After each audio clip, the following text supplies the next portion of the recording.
Mesdames et messieurs, bonsoir. Merci de votre fidélité et de suivre ce journal. Le Premier ministre, chef du gouvernement, était ce matin l'hôte des populations de Tillabéri. Brigitte Raffini est allé constater les énormes investissements réalisés par le gouvernement dans le domaine hydraulique. Il a été chaleureusement accueilli à cet effet par les populations et les autorités régionales. Quelques moments de cet accueil.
Le Premier ministre chef du gouvernement, Brigitte Raffini, a donc inauguré dans cette région de Tillabéri ce matin le réseau multicentre de distribution d'eau potable dans la commune rurale de Sakwara.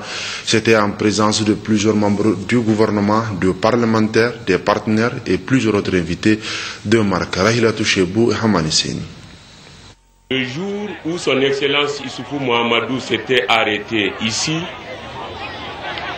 les populations ont émis la doléance d'avoir accès à l'eau potable dans les meilleures conditions. Effectivement, on pouvait croire que l'histoire allait s'arrêter là. On allait chercher à faire encore davantage de forage.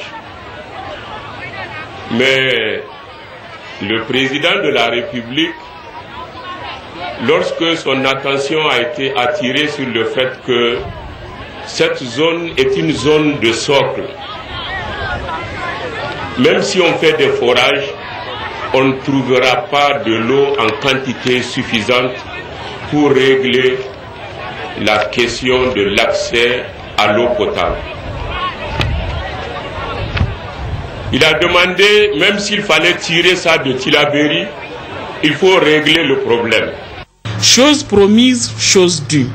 Le multicentre Tillabéri Sakwara Djambala Namarigungu vient d'être doté par l'État d'un château d'eau d'une capacité de 250 mètres cubes avec 18 bornes fontaines neuves et réhabiliter cette borne fontaine, résolvant du coup l'épineux problème d'approvisionnement en eau potable de plus de 24 000 habitants qui représentent 13% de la population de la commune rurale de Sakwara. Qu'il plaise à son Excellence, Monsieur le Premier ministre, de recevoir, ensuite de transmettre nos salutations et remerciements à son Excellence le Président de la République pour tous les efforts qu'il ne cesse de déployer en vue d'améliorer les conditions de vie de ses compatriotes. La réalisation de ces infrastructures hydrauliques n'est que le début de la résolution définitive de l'approvisionnement en eau potable dans la région de Tillabéri. Aux populations de Djambala, qui sont aujourd'hui très heureuses d'avoir de l'eau potable en quantité et en qualité, de l'eau qu'elles recherchaient depuis plus de 50 ans. Aujourd'hui, ce sont 23 000 personnes qui sont mises à l'abri, définitivement. C'est pourquoi, Excellence, Monsieur le Premier ministre, nous allons vous demander de transmettre à Monsieur le Président de la République les salutations et les remerciements de toutes les populations qui sont concernés par cette action d'eau potable. Ce problème que vivent les populations de Tillabéri a conduit le ministère de l'Hydraulique et de l'Assainissement à réaliser un schéma directeur d'alimentation en eau potable des villages riverains et insulaires du fleuve Niger.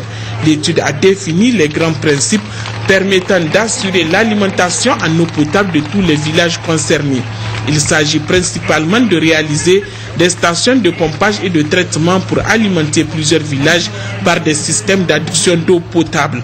Désormais, c'est cette approche que nous avons décidé de suivre sous votre impulsion personnelle, vous, Monsieur le Premier ministre, puisque vous avez suivi pas à pas la détermination des nouvelles stratégies qui nous permettent, avec les moyens du bord, de mieux faire.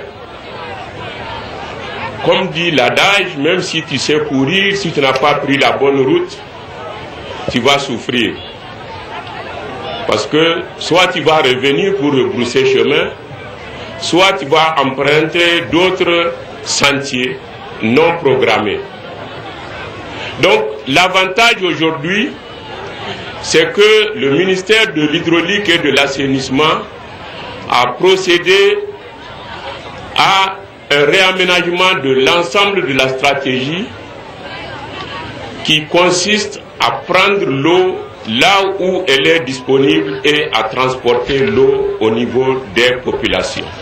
L'accès à l'eau potable des populations nigériennes, particulièrement dans la région de Tillabéri, constitue une des priorités du programme de renaissance du président de la République.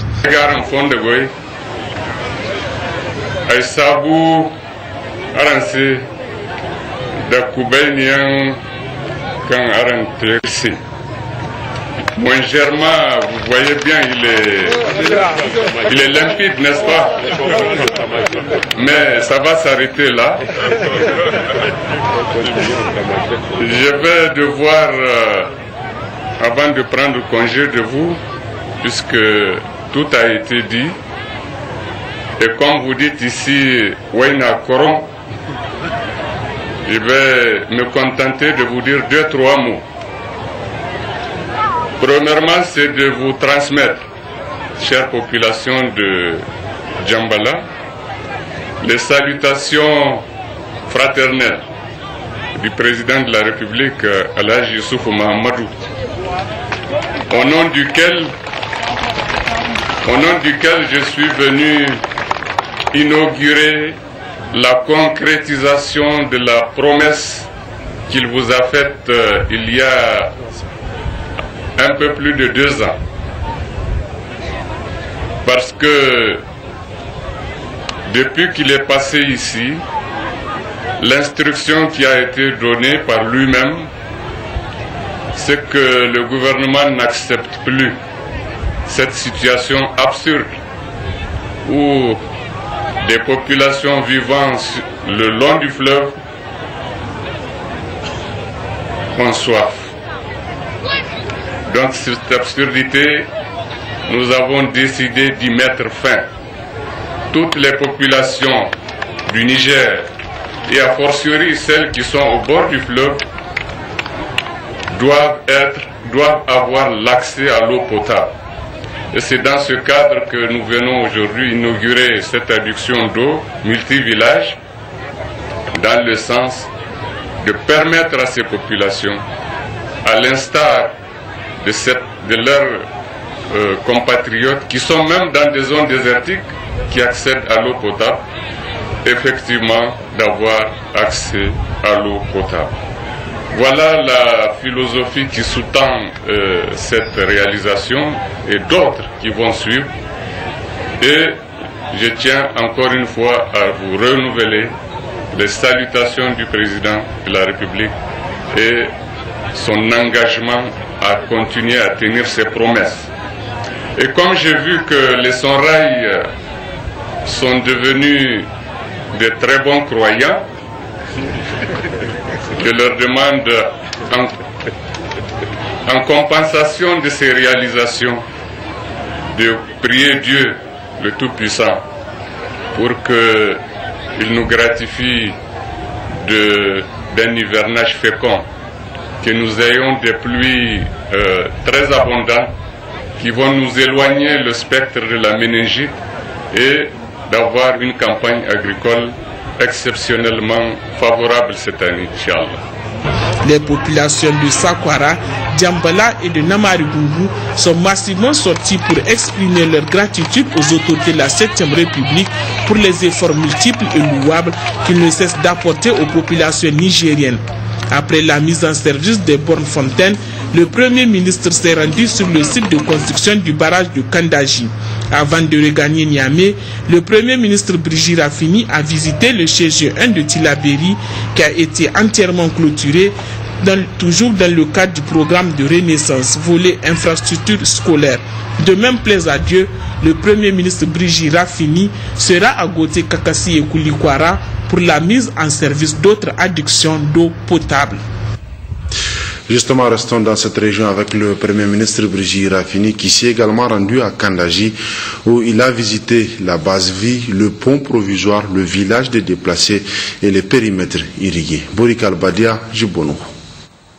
Accueilli à Gabou par les populations de ce village sourire aux lèvres, le Premier ministre Brigitte Raffini accompagne une importante délégation dont le ministre d'État, ministre de l'Agriculture, le ministre de l'Hydraulique et de l'Assainissement, le ministre de l'Environnement, de la Salubrité urbaine et du Développement durable, le haut-commissaire à l'aménagement de la vallée du Niger et le gouverneur de la région de Tillabéri s'est rendu au nouveau village des déplacés de Kandaji. Il a ensuite visité la cité du maître d'ouvrage composée de 40 villas de type F3, d'un bloc administratif R+1, d'une salle de réunion, d'un restaurant, d'une alimentation en eau potable et d'une voirie. Le pont provisoire en béton armé qui permet l'accès au bras principal du fleuve en phase de construction des ouvrages en béton d'une longueur de 105 mètres a reçu la visite du chef de gouvernement. Ce pont provisoire a une largeur de 7 mètres avec 7 travées et 6 piliers. Le taux d'exécution des travaux préparatoires est de 95%. Le montant des travaux est de 7,20,606,815 francs CFA. Ils sont exécutés par la société chinoise CGC Chine. Le périmètre irrigué a constitué la dernière étape de cette série de visites entreprises par Brigitte Raffini. Une première tranche de 2000 hectares est réalisée, dont 300 hectares financés par l'État nigérien et 500 hectares financés par la Banque ouest-africaine de développement BOAD et l'État nigérien qui sont réceptionnés définitivement. 1200 hectares financés par la BOAD dont les travaux sont réalisés à 98%. La première campagne sur une superficie de 167 hectares a donné un rendement moyen obtenu de 5,30 tonnes par hectare. La deuxième campagne sur une superficie nette de 540 hectares exploitée par 1500 producteurs est en cours. Le Premier ministre Brigitte Raffini a rassuré les exploitants que leurs deuxième tranche d'indemnité seront débloquées dans un très bref délai. Brigitte Raffini se réjouit de l'état d'avancement des travaux du programme Kandaji. C'est extraordinaire parce que là, on vient de constater qu'on est à la fin pratiquement de travaux. Ça veut dire que là, on n'attend plus que le choix de l'entreprise qui est en cours, qui va venir maintenant passer aux travaux proprement dit de génie. Ma foi, nous sommes vraiment dans la phase, dans la ligne droite de la construction du barrage. Et ça nous rassure vraiment. Malgré toutes les péripéties qu'on a connues, Kandaji va finir par se réaliser. Je pense qu'on est désormais dans une dynamique plus sérieuse. C'est l'impression qu'on a, ça se concrétise. Du travail de belle qualité. Je ne suis pas un spécialiste, mais je sens que c'est du bon travail qui est en train d'être. Les villages réinstallés de Kandaji, Al-Silamé, Sanguile et Gabou seront alimentés en eau potable avec une capacité de production de 300 mètres cubes par jour grâce à l'entreprise IGNN avec la construction du château d'eau dont le taux d'exécution des travaux est de 96%. C'est dire que le barrage de Kandaji qui prend forme est une réalité palpable au Niger. C'est le 11 mai prochain qu'aura lieu le procès de l'affaire dite des bébés importés. 17 personnes, dont 12 femmes, avaient été écrouées fin juin dans notre pays, inculpées pour supposition d'enfants. C'est un délit qui consiste à attribuer la maternité d'un enfant à une femme qui ne l'a pas mis au monde. Retour sur ce dossier qui aura fait couler beaucoup d'encre dans notre pays, dans ce dossier donc signé Moussa Mani. L'affaire fut qualifiée d'énorme scandale. Scandale d'abord national parce que toutes les personnes soupçonnées au départ sont de nationalité nigérienne. Mais très vite, ce scandale de trafic d'humains et inhumains va dépasser nos frontières pour s'étendre à la sous-région. L'enquête diligentée va mettre à jour un vaste réseau de commerce de nouveau-nés. Enquête, conclusion et bien entendu, saisine et remise du dossier à la justice pour que lumière soit faite. Et elle se devait, malgré les insinuations de certains milieux et hommes du sérail qui ont vite fait de qualifier l'affaire de politique. L'indépendance de la justice consacrée dans notre pays fera fi de ces élucubrations pour se mettre à la tâche, les oreilles, j'allais dire, fermées à toute mauvaise interprétation ou équivoque. S'en est suivi un véritable travail de fourmi qui fera dans le temps ses révélations et la mise à jour de certaines évidences.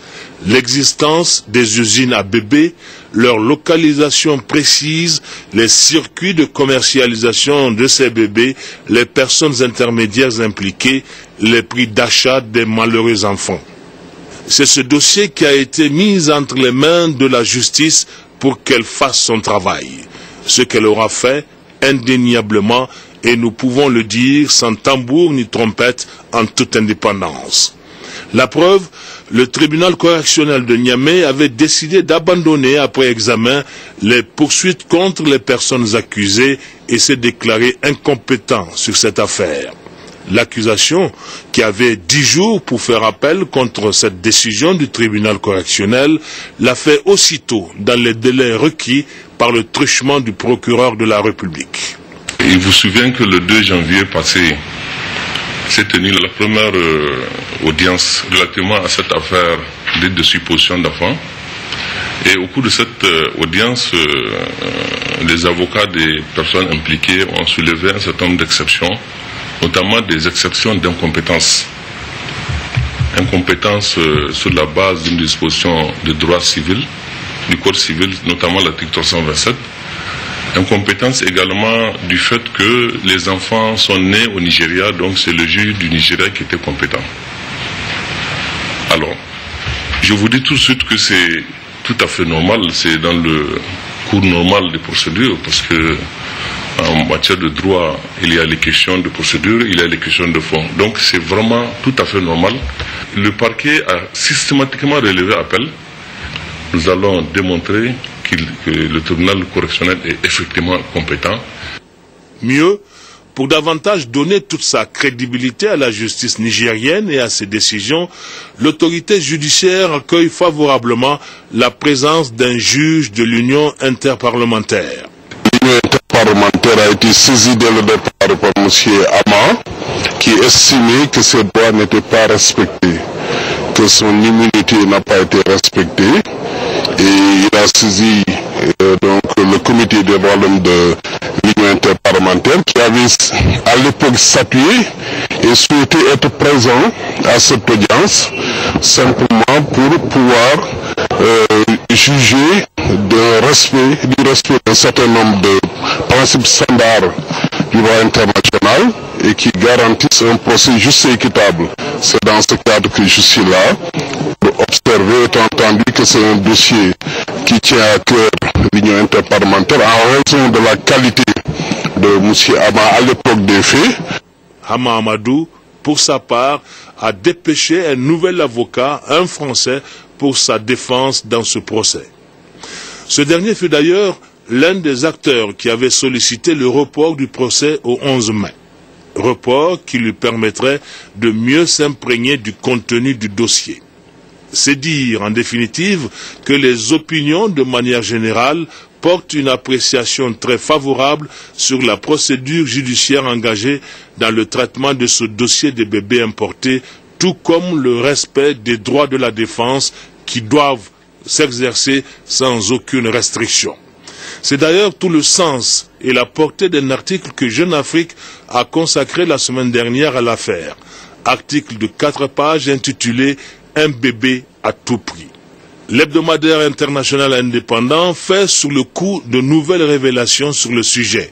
Il donne même des précisions sur l'un des cerveaux du trafic, la gérante de l'usine des bébés qui a été arrêtée dans la foulée, la clinique de transit des bébés basée à Cotonou, désormais fermée et dont le directeur a été lui aussi inculpé en juillet 2014 pour complicité, trafic et faux.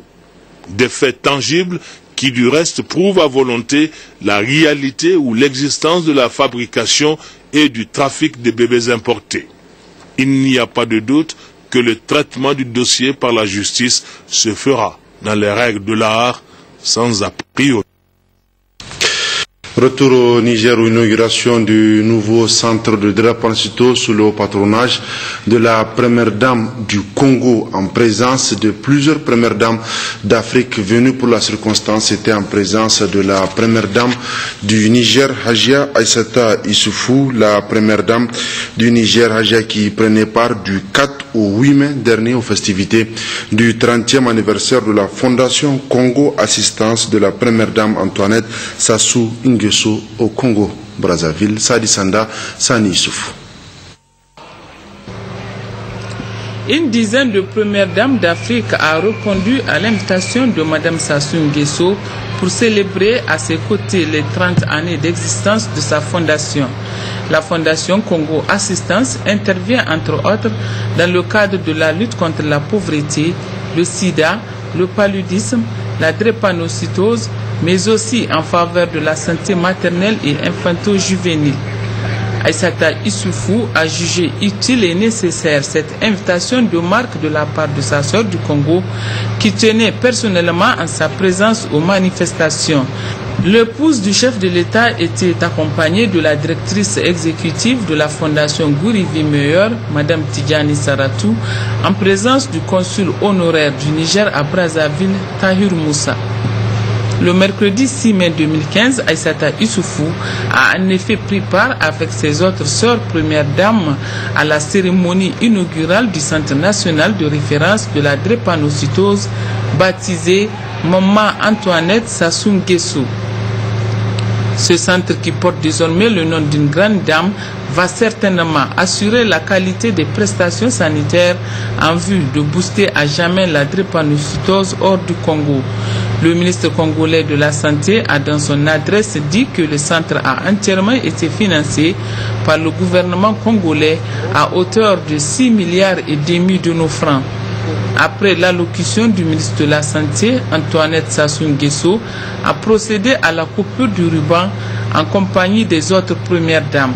En tant que présidente d'une fondation, c'est une joie qui m'anime parce que c'est la preuve que les fondations sont là pour aider les populations.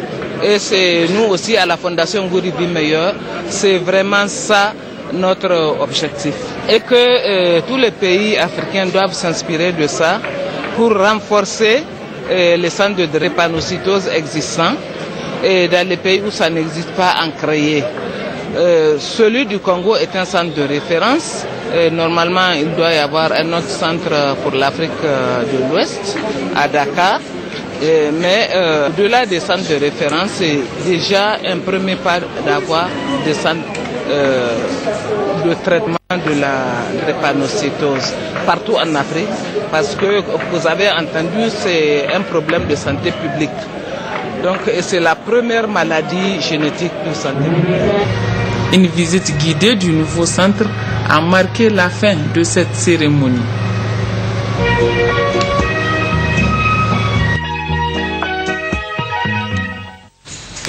La première dame du Niger, Aïssata Issoufou, avait donc pris part du 4 au 8 mai dernier aux festivités du 30e anniversaire de la Fondation Congo Assistance de la première dame Antoinette Sassou Nguesso. En marge des activités du 31e Raja Assata Issoufou s'est entretenu avec d'autres premières dames. On retrouve nos envoyés spéciaux Sadi Sanda et Sani Issoufou. Arrivé lundi 4 mai 2015 de la première dame Aïssata Issoufou à Brazzaville, la capitale congolaise, sur invitation de sa sœur, la première dame du Congo, Madame Antoinette Sassou Nguesso, dans le cadre de la célébration du 30e de sa fondation dénommée Congo Assistance. Plusieurs activités étaient au menu, notamment l'inauguration du centre de la drépanocytose Maman Antoinette Sassou Nguesso, une conférence scientifique internationale sur la gestion des centres de référence avec des expériences de certains pays et une soirée de gala pour une mobilisation de fonds pour la maison des seniors sous le haut patronage du couple Sassou Nguesso. En marge des activités commémoratives du 30e du Congo Assistance, l'épouse du chef de l'État a échangé avec ses autres sœurs premières dames. Tout d'abord avec Madame Antoinette Sassou Nguesso, qui lui a rendu une visite de courtoisie. Pendant environ 1 heure de temps, les deux First Ladies ont évoqué des questions d'intérêt et des sujets relatifs au fonctionnement de leur fondation de bienfaisance. Aïssata Issoufou et Antoinette Sassou Nguesso, deux grandes dames qui œuvrent inlassablement aux côtés des personnes vulnérables et démunies, notamment les femmes et les enfants.